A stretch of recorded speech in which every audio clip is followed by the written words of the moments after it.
This week on Monday, the Energy Council meets in Brussels to consider progress made on the energy efficiency package. This looks at the energy performance of tyres and buildings and the labelling of consumer products.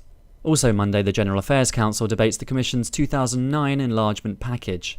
The next trio presidency, Spain, Belgium and Hungary, presents its programme for the next 18 months. From Monday for 2 weeks, Copenhagen hosts the UN Climate Change Conference. Given the pace of global warming, this could be our last chance for a meaningful agreement on the post-Kyoto era. Also Monday, European Central Bank Chief Jean Claude Trichet meets the Econ Committee at the European Parliament.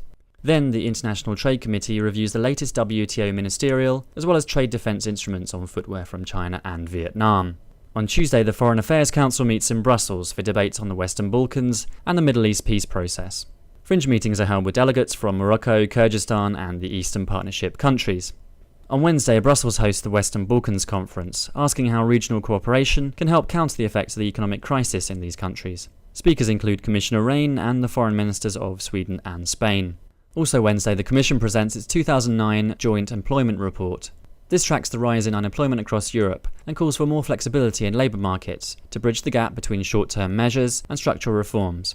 On Thursday at the Beaux-Arts in Brussels, the EU and UN mark Human Rights Day by screening South African film The Choir, followed by a Q&A session.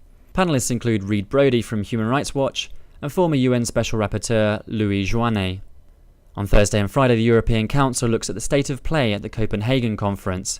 Ministers also debate the launch of a new financial watchdog and prepare updates for both the Lisbon Strategy and Stockholm programme.